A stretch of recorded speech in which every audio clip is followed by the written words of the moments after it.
It's our very great pleasure to welcome here Kamel Daoud in Oxford today. La Maison française et l'Alliance française ont ensemble préparé cette venue et nous sommes vraiment très reconnaissants à Kamel Daoud d'avoir fait le voyage jusqu'à Oxford pour venir avoir cette conversation avec Catherine Hassel. S'agissant de la présence française à Oxford, c'était pour nous très logique et c'était à la fois un grand bonheur que de pouvoir participer par cet événement à notre discussion sur la littérature et puis aussi à participer à ce que nous appelons parfois le débat d'idées et à Oxford en particulier. Et nous avions prévu un entretien et quelques jours avant, il a été obligé pour des raisons administratives, vous imaginez bien les complications qu'il peut y avoir parfois à organiser des déplacements entre l'Algérie et ce qui était à l'époque encore une partie de l'Union européenne, la Grande-Bretagne, et il n'a pas pu venir, et à ce moment-là, alors que personne ne parlait de distanciel, alors que nous n'avions jamais, en tout cas moi je n'avais jamais entendu parler ni de Zoom ni de Teams, j'ai appelé l'éditrice de la traduction anglaise du roman de Kamel Daoud, et je lui ai dit, écoutez, Monsieur Daoud ne peut pas venir, j'ai bien compris, mais je sais aussi qu'il était prévu qu'il vienne et que donc son agenda, a priori, garde encore la trace du créneau qu'il était censé utiliser pour nous parler à Oxford. Pouvez-vous lui demander s'il a une connexion Internet chez lui et s'il peut se caler dans son canapé, se mettre devant la caméra de son ordinateur et par Skype nous parler? Et l'éditrice donc a fait cette demande qui à l'époque était très inhabituelle à Kamel Daoud, qui a accepté, alors que c'était le genre de choses qu'on ne faisait jamais. Certains collègues sont arrivés en disant « mais c'est quoi cette histoire? Tu nous fais venir, il n'est pas là !» et avec un écran, et tout le monde a été absolument ébloui, je dois dire, et enchanté de cette première rencontre par téléconférence en quelque sorte, avant le distanciel. Et aujourd'hui, alors que nous renouons avec les rencontres en présence, je trouve que c'est un juste retour des choses que d'avoir vraiment Kamel Daoud en personne. Je n'y croyais pas et je voudrais remercier extrêmement chaleureusement tous ceux qui ont contribué à rendre possible sa venue aujourd'hui. Donc, Kamel Daoud, vous êtes là pour nous parler de littérature aujourd'hui, et j'en suis ravie, et en particulier donc, du livre que je pense la plupart de vos auditeurs aujourd'hui ont lu, un livre qui a été extrêmement apprécié dès sa parution en Algérie, en France, mais aussi bien ailleurs, et le Royaume-Uni fait partie des pays où on a beaucoup apprécié cet ouvrage. Alors, c'est un livre, je vais commencer par poser quelques questions pour situer un petit peu le roman, si vous permettez, et on donnera peut-être ensuite la parole à la salle. Alors, c'est un roman qui, dès le départ, son titre est un titre qui fait signe au lecteur connaisseur de Camus, mais pas forcément à celui qui ne connaît pas Camus, avec cette présence de Meursault, et qui, dès le départ, se présente, le titre le dit, comme une contre-enquête, ce qu'on n'a pas d'ailleurs dans la traduction anglaise, qui est une investigation, on n'a pas cette nuance qu'à la contre-enquête. Et est-ce que vous pouvez commencer par nous dire en quoi, en quelque sorte, c'est une contre-enquête? D'accord, merci d'être là, de m'écouter. Je me sens très coupable de ne pas être venu il y a quelques années. Pour des raisons indépendantes, exactement.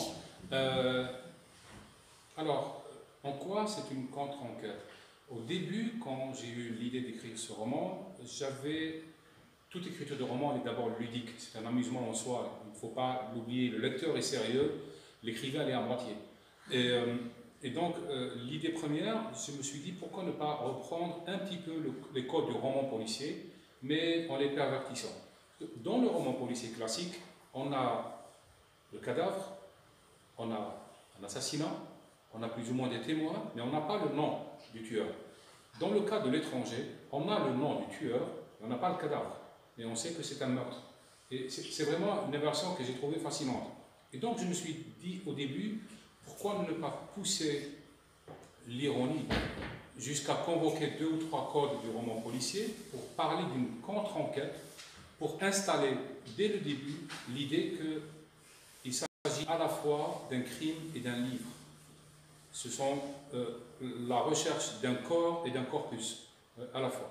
Et donc je me suis dit, pourquoi ne pas donner ce titre-là de contre-enquête, et puis en même temps, je ne l'ai pas fait exprès, mais je pense que c'était inconscient, il y avait cette idée d'installer un roman qui n'était pas dans la polémique ou dans le lyrisme de la réponse, et qui était, à la limite, qui prétendait à une fausse objectivité. Je suis là, je fais l'enquête sur un crime, et c'est tout.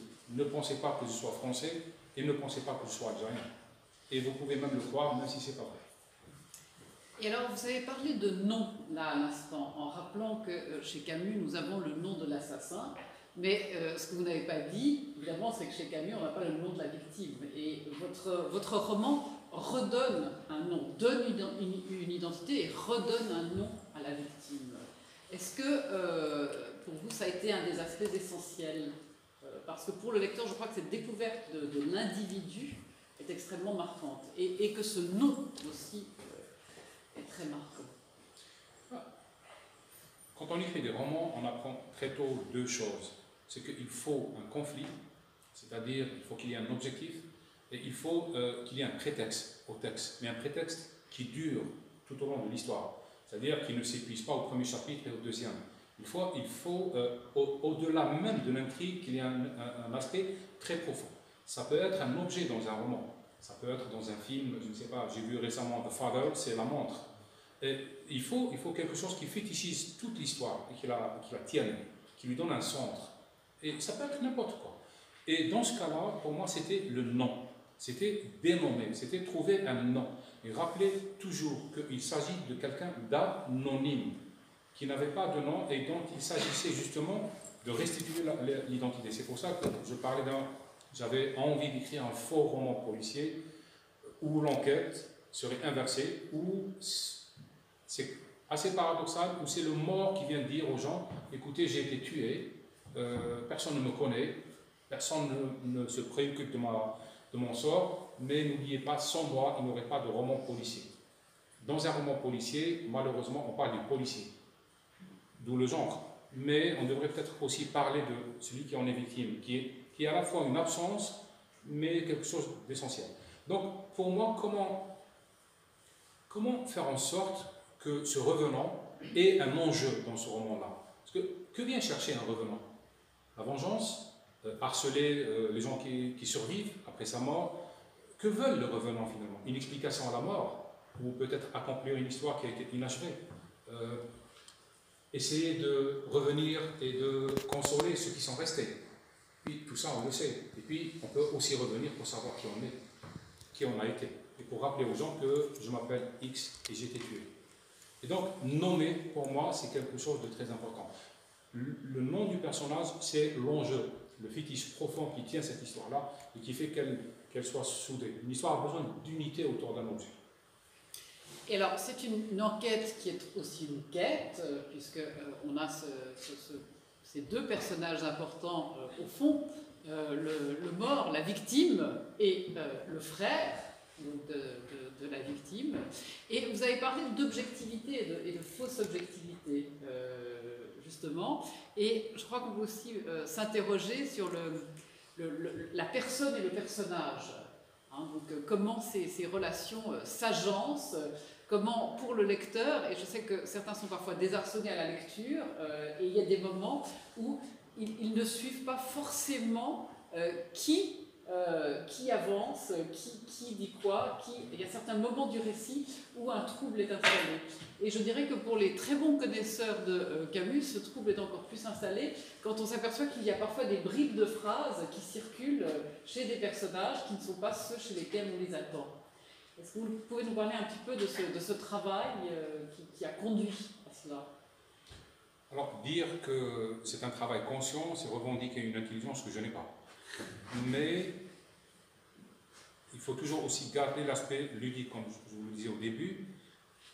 Et chaque fois que je reviens sur cette histoire, je me rappelle d'une chose, c'est que L'étranger, pour moi, a été un soliloque dès le début. L'étranger, ce n'est pas un roman de l'altérité, c'est un roman de l'altérité défectueuse. L'autre n'est jamais là. La femme, elle est contournée, elle n'est pas aimée pour ce qu'elle est. Et il y a même un personnage qui est désarticulé comme une sorte de robot au restaurant. On sent que c'est un univers où l'autre n'existe pas, où le narrateur essaie de faire le pas, essaie d'aimer, joue le jeu, mais ça ne fonctionne pas. Et cette réflexion sur l'altérité défectueuse est au centre de tout le jeu des scènes de L'étranger de Camus, à mon sens. Ce rapport que l'un des personnages a avec son chien, ce rapport que le personnage a avec les passants en bas. Et donc, à chaque scène, il y a une remise en question de la notion d'altérité. Chaque séquence, elle est unifiée par ça.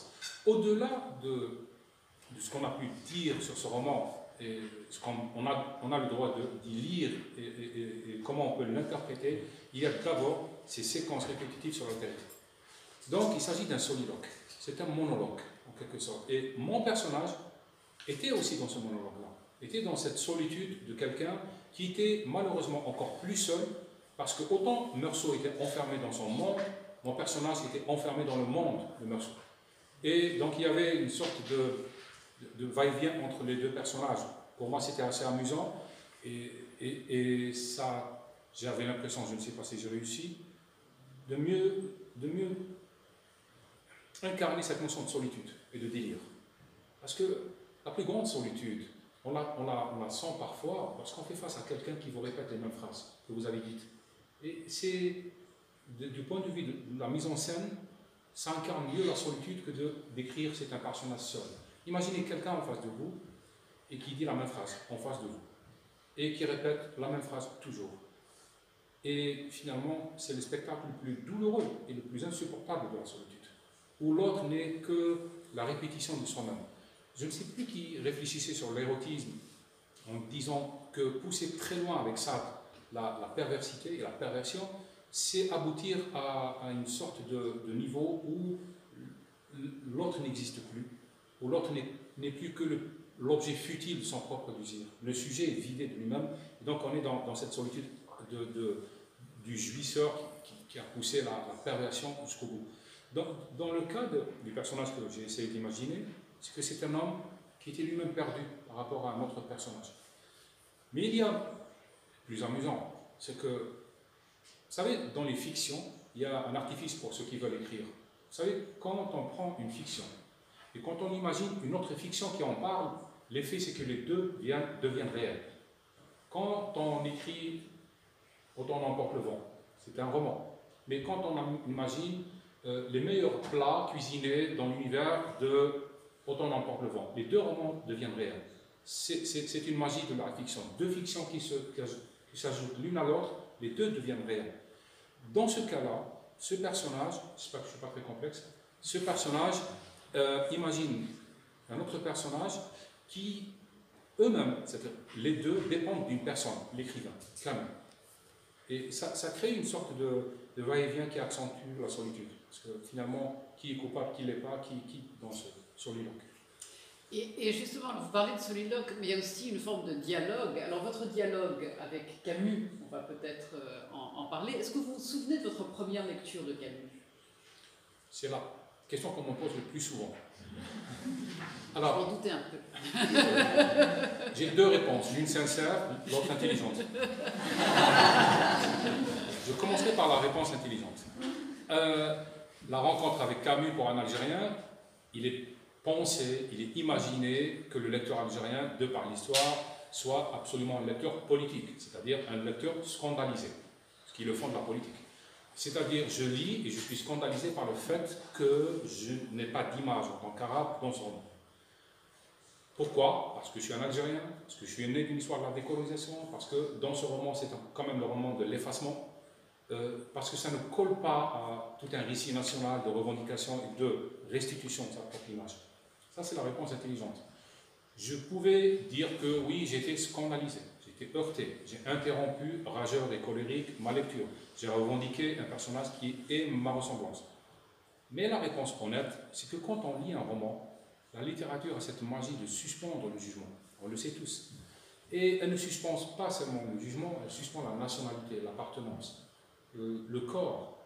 C'est pour ça qu'on lit des livres. On lit des livres parce que ça nous donne l'occasion d'avoir un deuxième corps, et un troisième, et un quatrième, et un cinquième. Et puis plusieurs pays de parfois. Et donc, ce n'est pas très bon pour mon image de patriote, et pour mon coefficient de patriotisme en Algérie, un pays qui en a le culte, mais il se trouve que je n'ai absolument pas été scandalisé par l'étranger de Camus. J'ai été du côté de meurtrier. J'ai négligé l'arabe parce qu'il n'était pas important pour moi. C'est comme lorsqu'on lit Lolita. On ne le lit pas avec cet a priori moral et éthique. L'a priori moral, le jugement de valeur sont dangereux en littérature. On sait très bien vers où ça mène par la suite. Et on y est, dans cette époque où on juge un livre, non pas pour ce mérite qu'il a de scandaliser, de briser des frontières, mais on le lit par rapport à un texte, un prétexte politique, idéologique, de conviction. Ça finit par des autodafés. Donc j'ai lu Camus la première fois, je pense que j'avais 18 ans, 19 ans. Il m'a rebuté. Le style était dur. J'ai aimé beaucoup plus, ce roman c'est d'abord un hommage non pas à l'étranger, mais à la chute. La chute, il est beaucoup plus poignant. On sent un Camus qui a mis de côté sa maîtrise pour s'afficher nu, dans sa douleur, dans son corps. Dans l'étranger, c'est un génie. Dans la chute, c'est l'être humain. C'est cette humanité qui est entre la culpabilité et le vide. J'ai aimé ce côté-là. Donc, j'ai par la suite lu très rapidement le mythe de Sisyphe, L'homme révolté qui m'avait bouleversé, et un grand roman, un grand texte, pardon, c'est Caligula. À 18 ans, on rêve quand même de l'absurde, de cette manière-là. On rêve d'incarner cette sorte de nihilisme, de fantasme, de sorte de révolte un peu dans la mise en scène. Il y a quelque chose de cannibale dans Caligula qui correspondait peut-être à l'âge. Donc je suis revenu à l'étranger beaucoup plus tard. Donc au début, je suis désolé, ça ne m'a pas scandalisé, j'ai mis du temps à le finir, je ne l'ai pas dévoré, disons que je l'ai mangé. Les hommes meurent et ils ne sont pas heureux, comme disait Caligula. Alors oui, merci donc de cette vision justement de votre lecture de Camus. Mais est-ce que je peux maintenant vous ramener vers le moment où vous écrivez ce livre et où en quelque sorte vous relisez Camus? Parce que ce qui commence comme une idée, donc l'idée de répondre un peu, de reprendre les personnages, comment à ce moment-là est-ce qu'on peut rentrer dans l'atelier d'écrivain? Comment est-ce que s'est passé le corps à corps ou le texte à texte avec Camus? Je vais vous raconter une anecdote. Quand j'ai fini ce texte, je l'avais remis à mon éditeur algérien, Balzac, et après le travail d'éditing qui se fait pour chaque roman, il avait transmis à la correctrice qui devait corriger ce texte. Je me rappelle très bien de l'email qui m'a été forwardé, comme on dit, et la correctrice elle a souligné quelques imperfections en disant mais écoutez, dans le roman de Camus, l'espagnol s'appelle Raymond, ce n'est pas ça, ce n'est pas ça, ce n'est pas ça. Et c'est là où j'ai saisi tout le malentendu. Je lui avais répondu en disant que ce n'est pas le roman de l'érudition, ce n'est pas le roman d'un connaisseur. L'oubli fait partie de la mémoire. Si on veut avoir un personnage crédible, il faut que lui-même vive la mémoire comme confusion. Il vive l'imperfection de sa mémoire. Donc si on corrige tous les défauts de cette intertextualité, ben on va vider le roman de sa substance et le personnage de sa substance humaine. Donc je voulais qu'il ait cette mémoire approximative que nous impose le deuil. Le deuil, c'est une mémoire myope et imparfaite, mais en même temps c'est une mémoire essentielle. Donc je voulais qu'il y ait des imperfections. Donc quand j'ai commencé à écrire ce roman, je me suis refusé deux choses. De lire autour de Camus, ce que Camus a vécu un petit peu, et de relire l'étranger.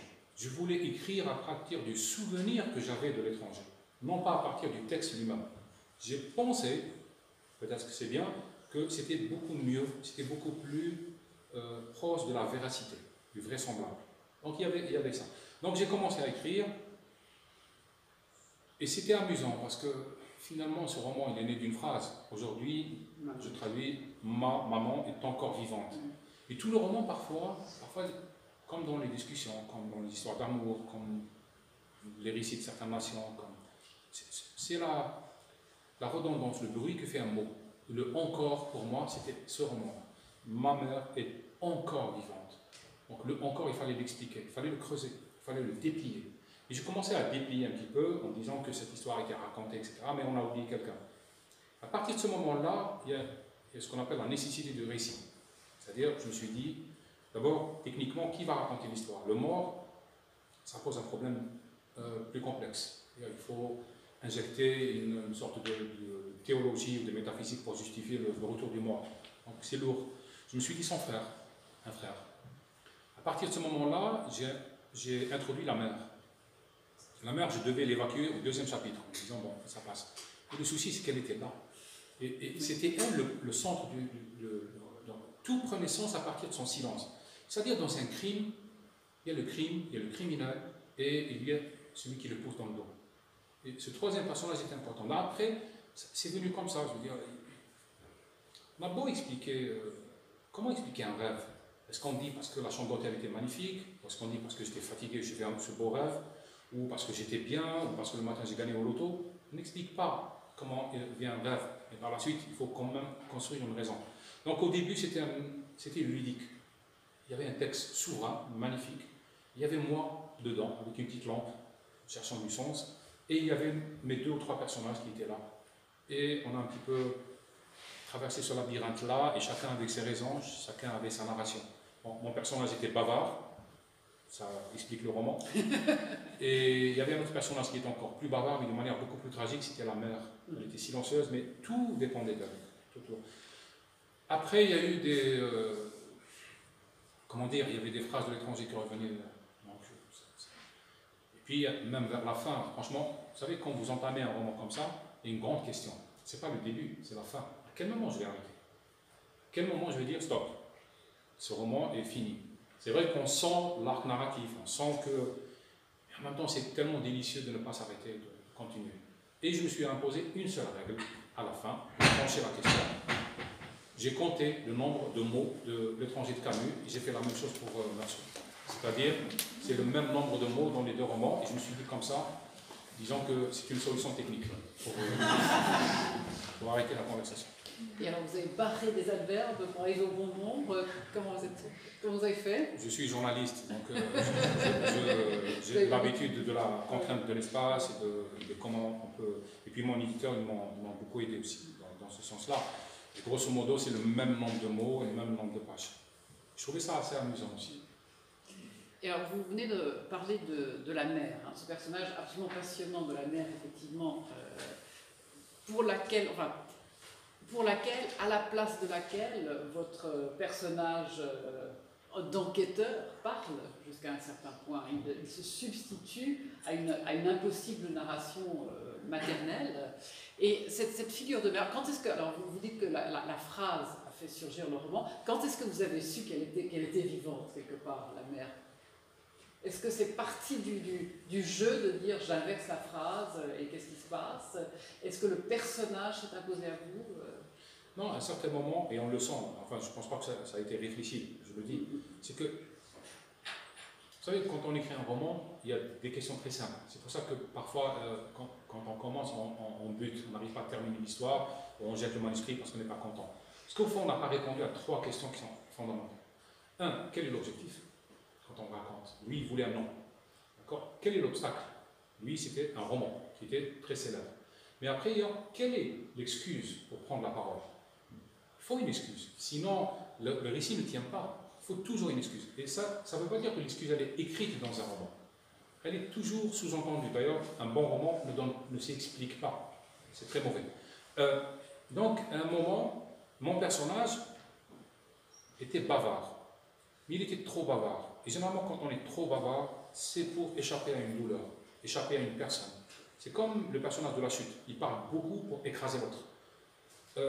Et donc, je me suis dit, la raison la plus solide pour ça, son bavardage, sa peur du silence, c'est que le silence devait être incarné par quelqu'un qui lui fait vraiment peur. C'était sa mère. Et la mère avait toutes les raisons de crime. Toutes les raisons. Et un roman se construit sur l'ambiguïté. Il faut que le méchant ait de bonnes raisons. Il faut qu'il incarne le bien. Et qu'il faut le démanteler. Donc, pour pousser quelqu'un à tuer, pour se venger, qui mieux qu'une mère dont le chagrin n'a jamais été accepté, vécu, dit.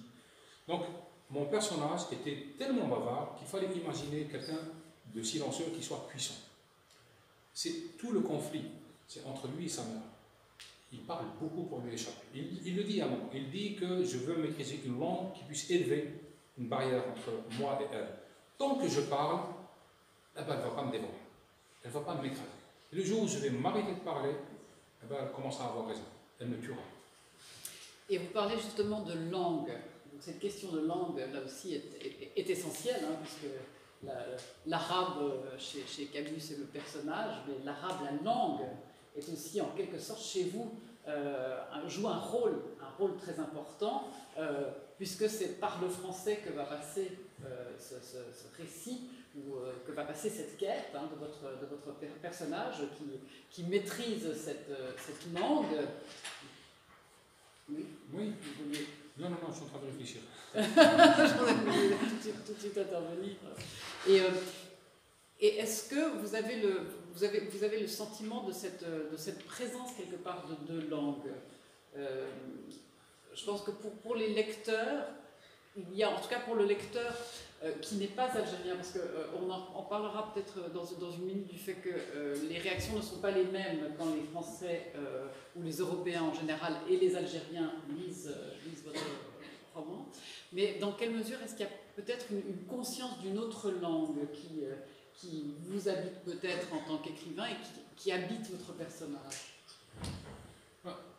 D'abord, schématisons. La conscience, elle n'est pas sur la langue d'usage qui permet de parler. Elle est sur la langue absente.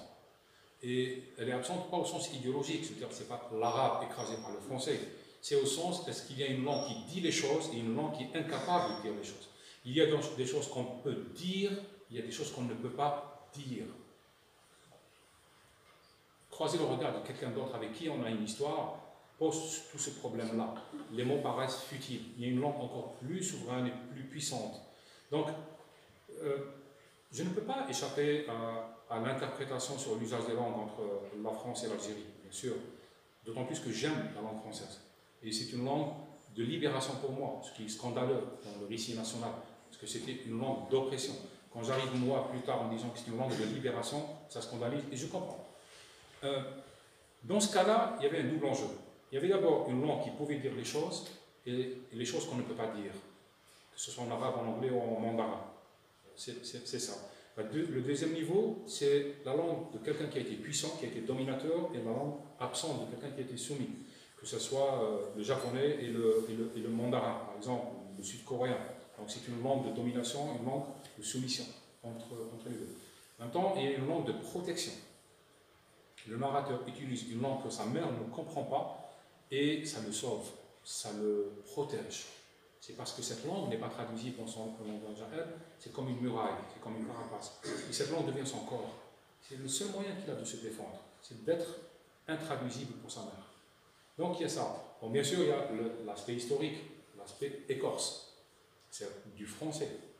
C'est un personnage qui parle en français pour justement raconter cette histoire-là. S'il l'aurait fait en arabe, est-ce que si on avait écrit Robinson, les aventures de Robinson, si on l'avait écrit en, je ne sais pas, en swahili ou en japonais, et si Vendredi avait écrit cette histoire, est-ce que ça aurait eu du sens? Est-ce qu'on aurait inventé un mythe littéraire aussi puissant, réinventé un mythe littéraire aussi puissant? La langue n'est jamais innocente, on le sait. La langue, elle est là, elle n'est jamais seule. C'est une sorte d'univers, c'est quelque chose qui a sa propre histoire, qui vous contamine, qui vous séduit. C'est le lieu de la rencontre avec autrui aussi. Qu'est-ce qu'on a inventé d'autre pour se rencontrer, mis à part la langue? Donc, dans ce roman-là, je n'ai pas pensé explicitement à faire une sorte de procès ou à tracer les colonnes entre français et arabe. Non, c'est juste entre ce qu'on peut dire, ce qu'on a la maîtrise de dire, et à quel moment la langue s'arrête. Il y a des choses qu'on ne peut pas dire, parce qu'on en est lâche, parce qu'on est peureux, parce qu'on n'a pas le courage, parce qu'il n'y a pas assez de mots. Donc il y a des choses qui sont comme ça. Lui, il raconte toute cette histoire pour dire à la fin que sa mère voulait qu'il tue quelqu'un, et lui, il ne sait pas lui dire non. C'est tout. En une phrase, c'est tout. Mais il invente tout un lyrisme tout autour. Peut-être que les romans, parfois, ce genre de romans, des confessions, naissent parce qu'on n'ose pas dire une seule phrase, donc on en dit 10 000. Et on tourne autour, et on creuse, on tourne et autour, jusqu'à aboutir au noyau dur, et jusqu'au moment où le personnage se transforme et accepte ce silence-là, cette part muette de son âme. La langue, pour moi, en Algérie, n'a jamais été un enjeu politique. Je n'avais pas assez de conscience politique. Même en arrivant à la fac, j'admirais les militants. Moi, j'arrivais pas. Moi, j'étais un lecteur. J'étais un esthète. Je lisais énormément. J'admirais, et jusqu'à maintenant, j'admire les gens qui sont intelligents, qui ont des opinions et des convictions. Moi, j'arrive pas à en avoir. J'ai du plaisir, j'ai des envies, j'ai des désirs, j'ai des détestations aussi. Mais les convictions, je ne suis pas assez intelligent pour en avoir de durable. On ne fera pas de commentaires là-dessus. Mais vous aviez utilisé le mot intraduisible, et une des choses sur lesquelles je voulais vous questionner, justement, c'était les traductions de votre roman, puisque j'ai apporté la traduction anglaise que certains d'entre vous connaissent peut-être, hein, et je voulais qu'on parle justement de ces traductions. Est-ce qu'il vous est arrivé de travailler avec vos traducteurs? Est-ce que vous avez des traducteurs qui vous ont demandé conseil, Ça arrive tout le temps. C'est un travail qui est, bon, je remercie les traducteurs, mais c'est un travail fastidieux. Ce roman a été beaucoup traduit, on est je pense à 38 ou 39 langues. Et ça fait, imaginez, 10 emails avec chaque traducteur, c'est beaucoup. Et à chaque fois, il fallait déplier. C'est là où on découvre quel est le sens profond. Le sens profond, mais aussi le marquage culturel de certaines expressions. Donc c'est un peu difficile d'expliquer beaucoup de choses. Une langue, c'est un mot valise. Après, on déplie. Donc, souvent, des traducteurs venus d'autres cultures m'envoyaient des messages en me disant oui, non, est-ce que vous voulez dire ça, est-ce que c'est ça, on ne comprend pas cette transition entre deux séquences. Et puis, le traducteur n'est jamais innocent. Il arrive avec sa culture. Je me rappelle de la traductrice israélienne qui me disait vous savez, la traduction allemande, elle est un peu boiteuse, parce que là où vous parlez, par exemple, de la vache, c'est-à-dire en référence à la scène biblique connue dans le Coran et dans la Bible, ça a été traduit par agneau en allemand. Parce que les Allemands ne sont pas très protestants, j'allais dire pas très catholiques. Mais disons que le bestiaire de référence n'est pas le même. Alors que pour une Israélienne, culture juive, elle a immédiatement compris ce que je voulais dire. Parce qu'on partage les mêmes racines, les mêmes mythes, surtout. Donc il y a ça. Parfois j'ai des questions qui viennent de loin, de très loin, de langues qui me sont pas familières du tout, et je comprends. Et ça m'a aidé aussi à voir quel est ce travail magnifique fait par les traducteurs. Finalement, ce sont de vrais écrivains. Ils sont les vrais écrivains, parce qu'ils permettent au texte de passer d'une langue à une autre, mais en même temps de voir l'éthique de l'écrivain lui-même. Cette prétention à croire que tout le monde va le comprendre, donc il écrit ce qu'il veut. Ce qui est quand même au minimum un manque de politesse. Alors je suis content de célébrer avec vous les traducteurs, justement. Et d'ailleurs la traduction anglaise avait obtenu le English Pen Award, ce qui, je pense, est une merveilleuse manière de récompenser à la fois l'auteur et le traducteur, en l'occurrence, ce qui nous a coûté absolument. Et je voulais simplement ajouter à propos des traducteurs, est-ce que, alors vous avez parlé de la traductrice israélienne qui a compris quelque chose, dans les questions qu'on vous pose, est-ce qu'il y a, que les questions que vous posent les traducteurs, est-ce qu'il y a des points d'achoppement qui reviennent dans différentes cultures? Et est-ce qu'il y a un nœud particulier qui pour vous est clair et qui pour eux ne l'est pas, par exemple? Est-ce que chaque culture, en quelque sorte, a des difficultés interculturelles différentes avec ce texte? La question est magnifique, mais ça suppose qu'il faut que je revienne un petit peu sur tout le corpus des échanges des emails pour voir s'il y a assez de travail. Et malheureusement, je suis désolé, je n'ai pas été préparé pour ça. Mais c'était simplement si quelque chose vous revenait. Oui, comme... justement. Mais on sent, par exemple, que les traductions en Asie, il y a quand même des murailles. C'est-à-dire sortir de la Méditerranée, de la mythologie biblique méditerranéenne et aller vers d'autres cultures, là, j'ai senti la différence. J'ai senti que certaines phrases que je croyais être intelligentes n'avaient aucun sens quand on les traduisait dans d'autres cultures. Ce sont des images qui ne passent pas. Le langage nous est souvent transmis, coagulé, dans des clichés. Et écrire, c'est avoir une religion profonde, celle de démanteler les clichés. C'est comme ça qu'on investit. Il faut prendre le cliché, il faut le démanteler, il faut le détruire, le faire exploser. La langue redevient vivante, c'est comme vous débouchez une canalisation. Et donc, parfois, ce côté provocateur, ce côté, ce n'est pas rebelle, mais ce côté un peu saccageur, au cœur même d'une langue, qui est à la fois le style, qui est le marquage d'un écrivain, mais qui est aussi sa plus grande jouissance. Donc tout cela peut être transmis dans notre langue proche, géographiquement et culturellement, et peut se perdre ailleurs. Et parfois ça prend un autre sens. Les métaphores vivent sans nous, souvent. Et parfois ce qu'on a cru être une platitude dans sa langue devient quelque chose de génial de l'autre côté. Alors on accepte le compliment et on passe. Alors, je vais vous poser encore une question avant d'ouvrir la salle s'il y a des questions de nos spectateurs. Mais la question que je voudrais vous poser maintenant, je l'ai fait allusion tout à l'heure, c'est qu'il y a essentiellement deux parties dans votre livre. Et vous m'aviez expliqué, et j'aimerais qu'on revienne là-dessus, que les réactions des lecteurs algériens n'étaient pas les mêmes que les réactions des lecteurs européens, puisqu'il y a peut-être une compréhension, une sensibilité qui porte les uns vers la première partie, les autres vers la deuxième partie. Enfin, justement, ce roman, moi, j'étais quand même très amusé de voir comment il s'est décliné dans d'autres cultures, d'autres traditions. Meursault traduit aux Pays-Bas, il se retrouve embarqué dans une histoire propre à la mémoire des Pays-Bas, à leur colonisation, à leur rapport à l'autre, etc. On prend Meursault, on le relit aux États-Unis, ça prend notre sens. Moi, ma traductrice en Israël me disait que ce roman rappelle notre réalité, déchiffrable par une autre réalité. Donc c'est un peu différent. Maintenant, il y a deux cas cliniques. C'est le lecteur français et le lecteur algérien, pas européen, mais français spécifiquement. Il se trouve que ce sont deux pays qui ont connu une tragédie. Celle de la colonisation, des morts, de la douleur, etc. Une séparation encore plus tragique qui retentit jusqu'à maintenant. Ce sont deux pays d'histoire. Je le répète souvent, dans les pays où il y a une surcharge d'histoire, la fiction n'est jamais vue d'un bon œil. On croit toujours que la fiction c'est un exercice secondaire et que le plus important c'est d'écrire un manuel de l'histoire.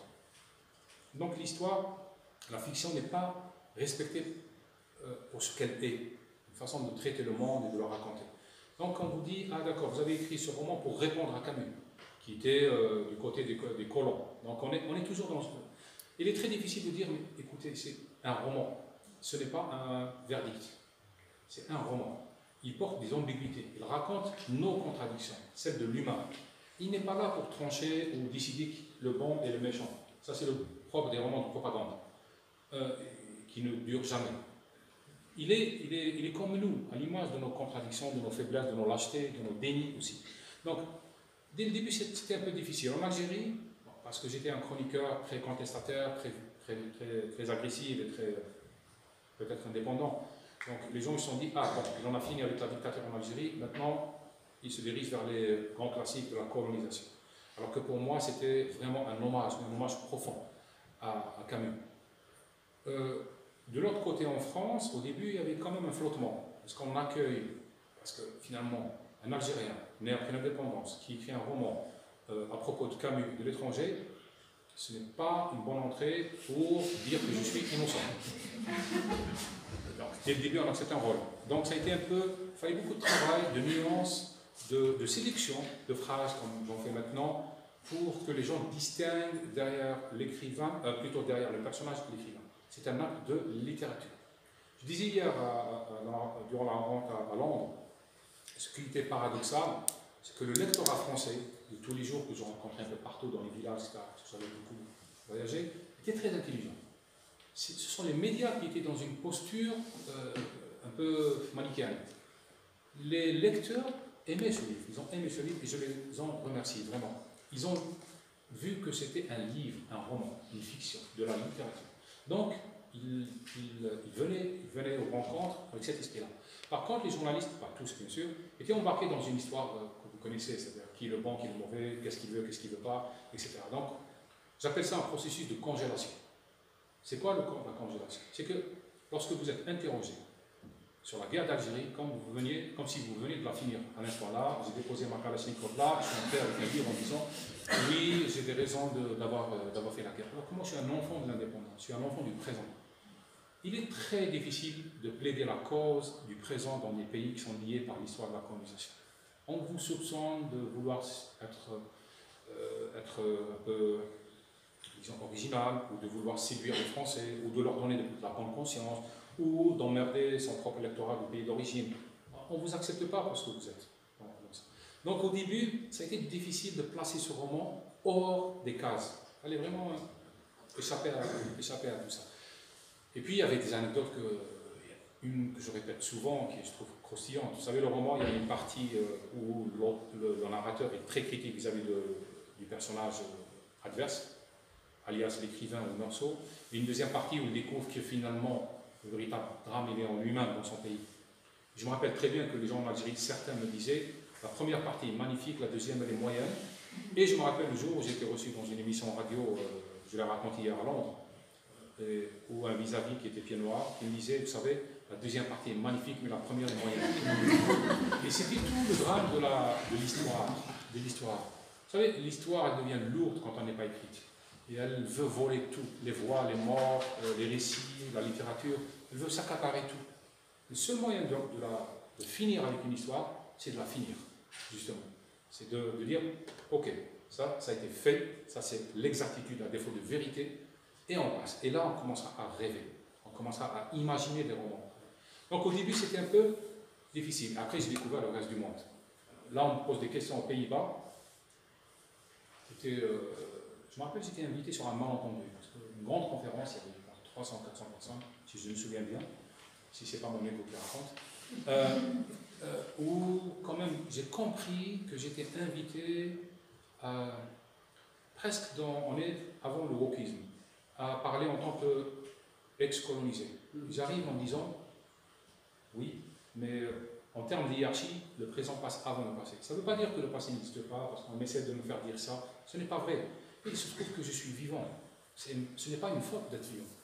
Donc, j'essaie un petit peu d'expliquer ce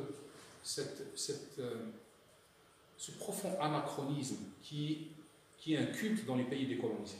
Cette impossibilité, incapacité à correspondre au présent. J'essaie d'expliquer tout ça et je sentais que je décevais peut-être les gens qui m'avaient invité, parce que je n'étais pas dans le rôle. Mais il se trouve que c'est ce qui est le plus important pour moi maintenant, c'est ma vie. Donc j'essaie de la raconter, d'en faire des romans, des rencontres maintenant. J'essaie de la meubler comme je peux aussi.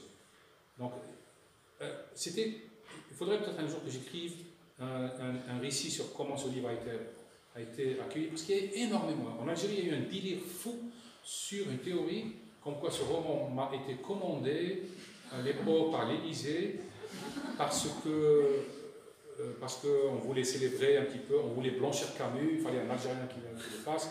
Oui, ça peut faire rire, mais on est quand même à l'époque d'Internet où ce n'est pas parce qu'une chose fait rire qu'elle n'est pas vraie. On est dans ça. Et à l'époque, c'est un pays qui est fermé, vous imaginez. Donc on était dans tout ça. Il y a même des théories de, oui, il a adapté son roman pour pouvoir le publier en France. Il y a pas beaucoup de choses. Ça m'amuse. Ça m'amuse parce que finalement, je sais que ce n'est pas moi qui suis malade dans cette histoire. Au moins ça. Je sais que je suis en bonne santé par rapport à tout ce délire.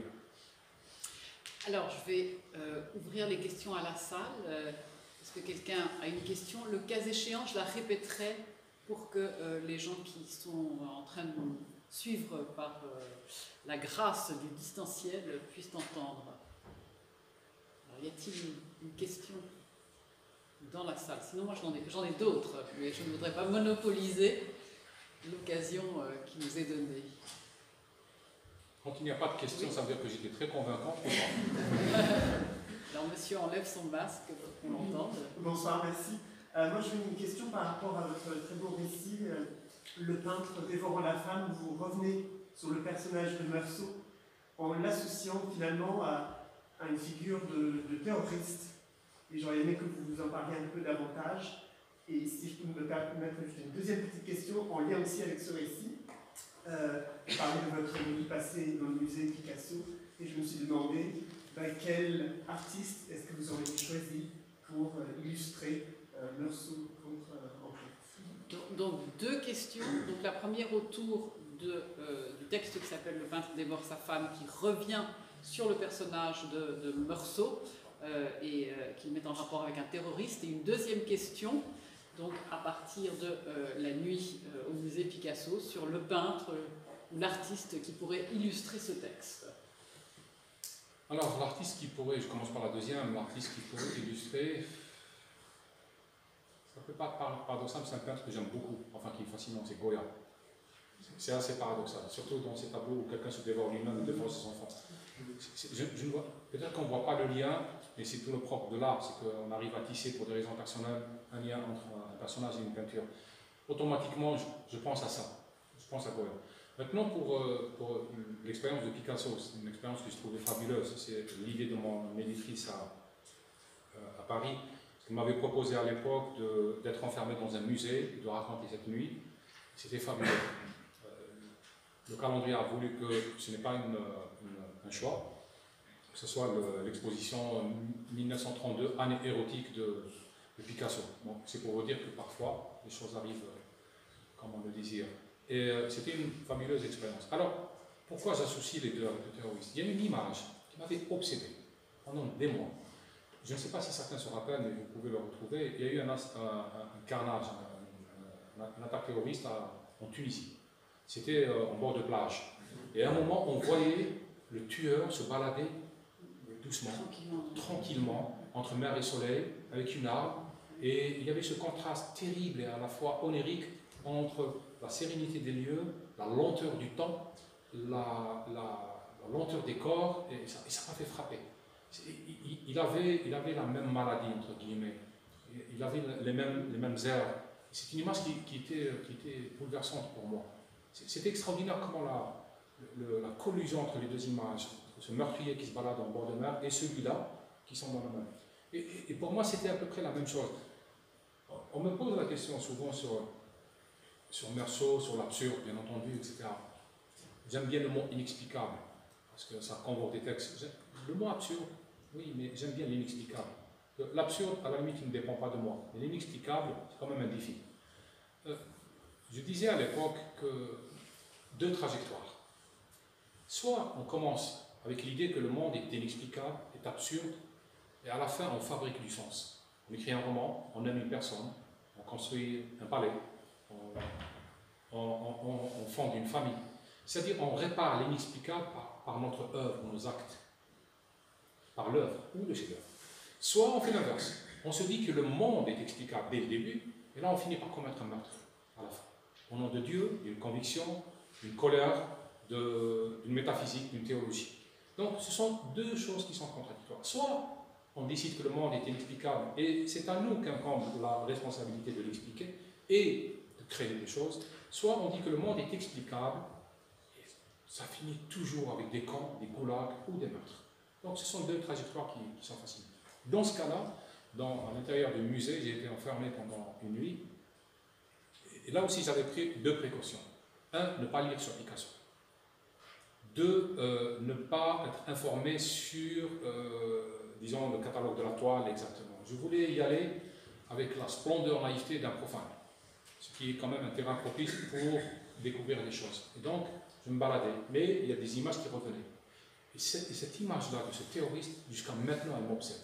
Que se passait-il dans sa tête? Cette sorte de plaisir. On est à la limite entre le bronzage et le crime. On est vraiment entre les deux. Entre la nonchalance et l'assassinat. Il y avait du vide. C'est une image du néant. Donc, ça m'avait un peu fasciné. Et c'est toujours fascinant. Merci. Merci beaucoup. Y a-t-il d'autres questions dans la salle?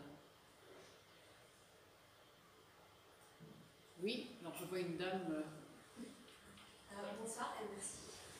J'ai beaucoup de questions, mais je ne sais pas exactement où commencer. Alors, par rapport à Meursault contre Anglais, je me demande si vous pouvez peut-être parler un peu de la figure du fantôme, s'il m'intéresse beaucoup à ce personnage ambigu qui ressemble une façon non négligeable à Camus, à l'image bien connue de l'auteur. Mais vous avez parlé de l'absence et du silence, du nom, d'un cadavre, etc. Et le fantôme semble incarner un petit peu cette ambiguïté, parce que je suppose à la fin c'est la mise en présence de l'absence. Donc je me demande ce que vous entendez par ce personnage, surtout le fait que il est décrit en tant qu'être muet, sort-muet, je crois. Oui. D'accord. Donc une question sur le fantôme dans Meursault contre enquête. Je vous laisse répondre au long après cette question. Disons que un roman devient quand même assez lassant si au-delà de la moitié, il s'agit toujours des deux personnages. Il faut trouver un troisième, ça relance l'intrigue et c'est bon pour la profondeur du texte. C'est comme un tableau. Il faut qu'il y ait un objet derrière la Joconde pour qu'on puisse redonner l'échelle aussi. C'est important. Et un roman, encore une fois, ce n'est pas un objet sérieux. C'est le lecteur qui est sérieux. Donc, à un moment, je me suis dit, pourquoi pas? Pourquoi ne pas injecter un troisième personnage qui, à la fois, justement, incarne l'ambiguïté. Ce n'est pas un mort, ce n'est pas un vivant. Il y a entre les deux. Et puis, en même temps, pour aider à l'interprétation, quelque part. C'est-à-dire, j'indique en disant, écoutez, on peut aller dans ce sens-là, et c'est justement la figure de Camus. C'est l'écrivain qui est toujours là, qui, quand même, il a une présence extraordinaire en Algérie, c'est une présence fantomatique. C'est-à-dire, tout le monde dit qu'il n'existe pas, et tout le monde sait qu'il existe. Tout le monde dit que Camus n'est pas algérien, mais il n'y a pas plus algérien que Camus. Tout le monde dit qu'il n'aurait pas dû dire la fameuse phrase de « entre nous la justice et ma mère », etc. Mais chaque Algérien choisirait la mère plutôt que la justice. Donc, on le sait tous. Donc, c'est assez ambigu. Et je voulais aussi... parce que le roman, il peut avoir plusieurs sens. C'est le propre, peut-être, d'un roman qui interpelle les lecteurs. Donc, je voulais aussi proposer une façon de lire, en disant que c'est un personnage qui est là, qui peut induire une lecture, qui peut donner de la profondeur au texte, et puis qui peut parler justement de cette présence, absence de Camus en Algérie. Je disais hier que quand le roman est sorti, je faisais avec mon éditeur des tournées dans les petits villages un peu en Algérie, c'était une très belle expérience. Je regrette de ne pas l'avoir filmé, parce qu'on n'est plus dans le format habituel de l'écrivain qui va voir des universitaires ou qui est dans une librairie en train de parapher des textes. On va vers ce lecteur-là, des villages en Algérie, où il n'y a pas de librairie, il n'y a pas de bibliothèque, il n'y a pas d'accès aux livres, et les gens venaient, étaient plus nombreux que dans les villes. Et ce qui est extraordinaire, c'est que vous faites une rencontre, deux, trois, après vous voyez un schéma. Et une salle comme la vôtre maintenant, et au bout d'une demi-heure, quand il y a un silence, la première question elle est toujours pénible, la deuxième un peu, la troisième tout le monde se lance, et quand il reste 5 minutes, il reste à peu près 59 questions. Donc c'est tout le monde qui pose des questions. Mais dès le début, je voyais que la salle se scindait en deux. Pour Camus, contre Camus. Et dès le début, j'ai identifié le procureur, le juge, le témoin à charge, le témoin de charge. Parce que, pour ne pas s'ennuyer, on se raconte aussi une histoire à soi-même en regardant les autres. Et donc, dès le début, je me disais, bon, je parie sur celui-là, il va être le procureur. C'est celui qui va lever la main pour citer la fameuse phrase. La justice est ma mère. Je parie sur l'autre, c'est le premier qui va dire, nous sommes fiers de ce patrimoine, etc. etc. Et c'était quand même assez fascinant de revivre le procès de Meursault, comme étant le procès de Camus, à partir d'un auditoire qui avait parfois une culture de référent approximative, parfois non, parfois qui avait beaucoup lu, et on me posait la question comme si j'étais un dieu qui devait décider à la fin, est-ce qu'il était coupable ou pas, est-ce qu'il est algérien ou pas, est-ce qu'il a tué ou pas, est-ce qu'il a écrit ou pas, etc. Donc c'est toujours fascinant un petit peu de voir comment cette présence, absence de Camus en Algérie, c'est, comme on dit maintenant, une personnalité clivante, et même en France d'ailleurs, on est dans est-ce que Camus est français? Bien sûr qu'il est français, il ne peut pas être algérien. Et cette réduction à des nationalités, elle est quand même insultante pour le génie de cet homme. Moi je pense que Camus avait la nationalité de Meursault, la nationalité de Caligula, la nationalité de Lolita, la nationalité de beaucoup d'autres personnages.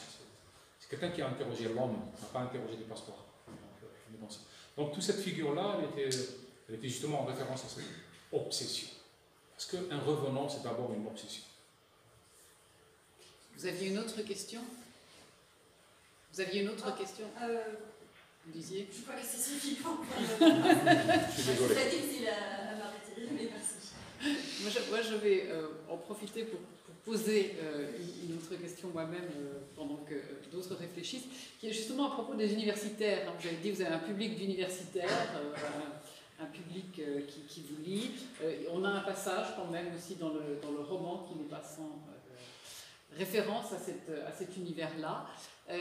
Est-ce que vous pouvez nous parler un petit peu de ce que c'est que l'expérience pour vous de voir votre texte justement maintenant pris d'assaut par les universitaires qui veulent écrire des thèses sur votre livre, comme on écrit des thèses sur Camus, qui décortiquent votre texte, qui essaient de trouver du sens là où vous n'êtes peut-être pas conscient d'en avoir mis. Quel effet cela vous fait et qu'est-ce que c'est que cette expérience? D'accord. Alors, il faut que je trouve une réponse, encore une fois, entre l'honnêteté et l'intelligence. Non, d'abord, Camus, c'est quand même une sorte d'église, un temple. Il y a des études camusiennes que je respecte, etc. Il y a un culte camusien. C'est quand même paradoxal pour un homme qui était religieux, qui a fini par inventer une religion. C'est assez fascinant. Il y a un pèlerinage camusien d'ailleurs. On va en Algérie pour être sur les traces de Camus. On définit d'abord une religion par ça, par le fait qu'elle produise des pèlerins. Donc c'est assez fascinant. Et des reliques. Et donc il y avait ce lectorat qui était spécialisé, mais je trouve qu'il est beaucoup plus intelligent que moi. Alors moi, ce que j'avais à offrir, c'est une subjectivité, une sensation, une façon de vivre, de lire un roman. Mais je n'étais pas spécialiste. Donc c'était quand même fascinant de voir parfois comment ils trouvaient du sens que moi je n'avais pas vu dans l'étranger et aussi dans mon texte à moi. C'est comme être autopsie vivant. Et c'est assez curieux aussi. Et Camus est malheureusement, par son histoire aussi personnelle, est surinterprété. Et surinterprété. Donc il est très difficile un petit peu de garder lucidité, de garder humilité et de garder de la distance vis-à-vis du monde universitaire. À la fois c'est un monde que je respecte, qui est beaucoup plus intelligent que moi, qui a des capacités d'analyse et une maîtrise des moyens de l'esprit que moi je n'ai pas. Moi je suis un autodidacte. Mais d'un autre côté, je maintiens la primauté de la subjectivité sur l'analyse. C'est ainsi. Il faut une part de naïveté, il faut une part de cécité quelque part qui puisse permettre à l'art d'exister. À trop réfléchir la chose, on finit par ne pas la créer, par la vivre, on produit quelque chose de froid. Donc c'était aussi une rencontre qui était assez fascinante. D'autant plus qu'en Algérie, ceux qui parlent le plus de Camus, ce sont deux sortes de populations. Les universitaires et les gens qui ne l'ont jamais lu. Et c'est assez fascinant aussi. Soit les gens qui l'ont trop lu, soit les gens qui ne l'ont jamais lu. Et les premiers sont intelligents et les deuxièmes sont prétentieux, mais les deux occupent quand même le crachoir. Donc quels sont les rapports avec les universitaires? Non, c'est un monde que je respecte, que j'admire. J'aurais voulu avoir cette intelligence-là. J'aurais voulu avoir un grade universitaire. J'aime bien parler à des spectateurs, vous l'avez compris. Mais je n'ai pas cette compétence et je n'ai pas les moyens de creuser un texte et de l'interroger de cette manière-là. Et je crois que ça peut m'être même fatal d'interroger trop. J'ai une phrase que je répète souvent, et ce n'est pas une boutade, c'est réel. Je ne suis pas quelqu'un d'intelligent quand je réfléchis. Réellement. Si je commence à trop réfléchir un texte, je l'écris très mal. Il faut à la fois de l'inconscience ou pas. Écrire, c'est peut-être rêver avec une seule paupière fermée. La deuxième, c'est la maîtrise. Et la première, c'est le rêve. Et si on ouvre trop les yeux, on ne rêve pas. Si on ferme les yeux, on va rêver sans écrire. Donc il faut fermer un œil et ouvrir un autre. Et alors, je dis simplement au public, vous avez une chance inouïe, celle de pouvoir autopsier vivant aujourd'hui un écrivain. La formule est belle. Donc, est-ce que quelqu'un demande, on a le temps, je pense, d'avoir une dernière question de la salle. Donc, l'occasion d'autopsier vivant un écrivain. Oui, monsieur? Alors, j'ai le souvenir, je pense qu'il est exact, qu'Alger a une librairie où il y a accroché sur le nom, de toute façon, on en avait à 15 ans. Oui, sur les murs, derrière le registre, il y a des portraits en photo de plusieurs auteurs algériens entre guillemets. Camus, Kateb Yassine et Malek Haddad. Et j'aimerais vous poser la question, est-ce que vous le verriez dans cette galerie-là? Si oui, comment? Et sinon, pourquoi pas? Pardon, Est-ce que vous verriez? Donc, la question porte sur des portraits dans une librairie à Alger, que notre spectateur a vu il y a 15 ans, avec de grands écrivains, ouvrez les guillemets, algériens, fermez les guillemets, dit-il, puisqu'on a Camus, Kateb Yassine, entre autres. Est-ce que vous verriez... Et Djaoud. Et Djaoud. Est-ce que vous verriez dans cette série? Je pense qu'il faut avoir au minimum 2 choses, du talent et être mort. Alors vous avez le premier, fort heureusement vous n'êtes pas encore mort. Donc, pour le moment je ne remplis pas les 2 questions. Les 2 conditions. Et bon, qu'est-ce que vous voulez que je vous dise? C'est vrai que c'est assez fascinant, cette idée que quand j'étais jeune, je lisais des romans français, je vivais dans un village. Et tous les Français que je connaissais, c'était des gens morts. Il y avait des Français morts au cimetière, il y avait les écrivains. Donc, vous imaginez ma surprise quand la première fois à 20 ans, j'ai croisé un Français, en train de parler en français. C'était un moment métaphysique. Mais non, je ne prétends pas avoir le talent de ces écrivains-là, et pour le moment, je ne suis pas mort. Donc, il faudrait que j'attende un peu. Alors, nous sommes très contents de savoir que vous n'êtes pas mort, et je vais clore peut-être en vous demandant, en vous posant ma question habituelle, qui est de vous demander ce que vous écrivez maintenant, quels sont vos projets à venir. Alors, pour moi, généralement, chaque texte est une digression. Je démantèle en moi l'éditeur et le juge. Je prends un texte, je l'écris. Comme je le fais pour la chronique, par exemple. Parfois, j'envoie à mon éditeur, mon directeur du Point en France, j'envoie le même jour 2-3 chroniques. Parce que quand j'écris la première, je suis en train déjà de digresser, de penser à la deuxième, qui est plus amusante. La troisième, elle sera encore plus amusante parce qu'elle se moque des 2 premières. Et mes textes sont toujours comme ça. J'aime les textes qui commencent par guillemets, 3 points de suspension. Parce que j'ai l'impression d'être dispensé du solennel de l'écriture et de revenir à ce qui est amusant. C'est comme si mes textes étaient extraits d'un autre texte. Et généralement, quand je manque d'inspiration dans une chronique, je mets guillemets, 3 points de suspension et je commence.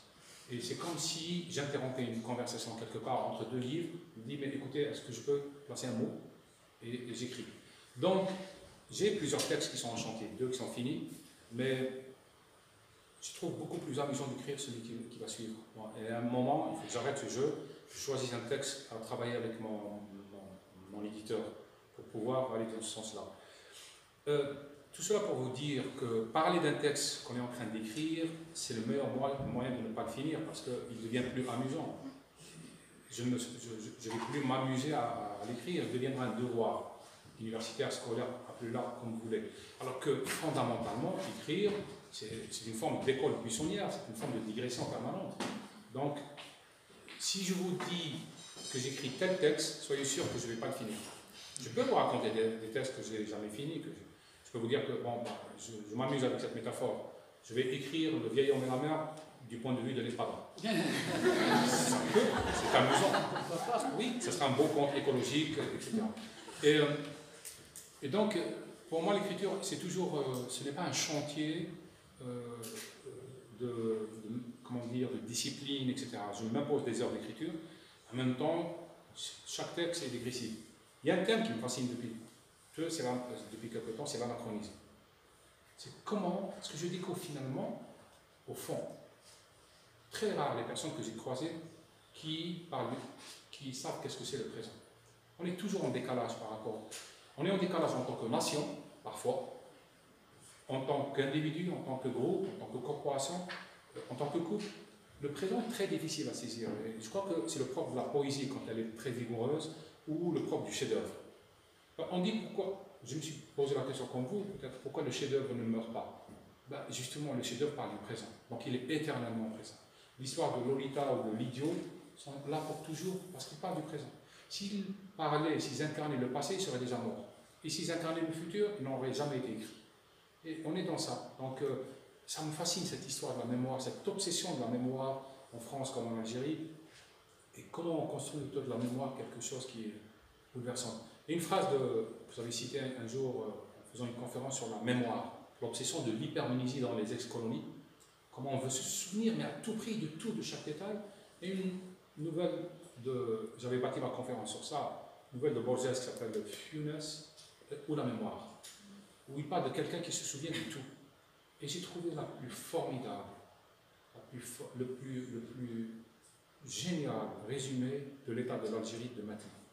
À un moment, celui qui raconte, le narrateur, disait à propos de ce génie qui ne pouvait rien oublier, il disait qu'il pouvait se souvenir d'une journée entière, mais cela lui prenait une journée entière.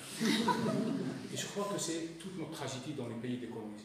On se souvient d'une guerre entière, mais cela nous prend tout le temps au présent. Et c'est toute la boucle fermée, cette mémoire. Les études, les post-colonial studies, comme on les appelle, sont trop braquées sur une épopée qu'on croit définitive, qu'on croit légère. Ça a donné des castes d'académiciens, une méritocratie, une génération d'or pour qui nous sommes, nous, des produits secondaires de leur épopée, de leurs analyses. D'ailleurs, je le remarque quand je parle de la guerre d'Algérie, à ma façon, je vois les grimaces des spécialistes. Et donc, je me dis qu'il y a un rapport au temps qui est quand même fascinant. Et un rapport à la mémoire qui est fascinant. C'est la mémoire l'hypermnésie me fascine. Comment j'ai beaucoup lu autour de cette question-là, une femme, c'était en France, qui disait que je ne pouvais rien oublier. Et c'est extraordinaire. Peut-être qu'il y a des peuples qui ne peuvent pas oublier. Et à partir de ce moment-là, ils ne peuvent rien faire. D'autres peuvent se souvenir et cela leur prend une journée entière. Alors, je crois que nous serons tous contents de pouvoir passer des heures entières à nous souvenir de cette conversation que nous venons d'avoir avec vous. Merci beaucoup, Kamel Daoud, de votre générosité, de votre ouverture, de votre disponibilité. Nous espérons vous accueillir très vite de nouveau à Oxford et je remercie une fois de plus tous ceux qui ont rendu possible votre venue. Merci beaucoup. Merci à vous.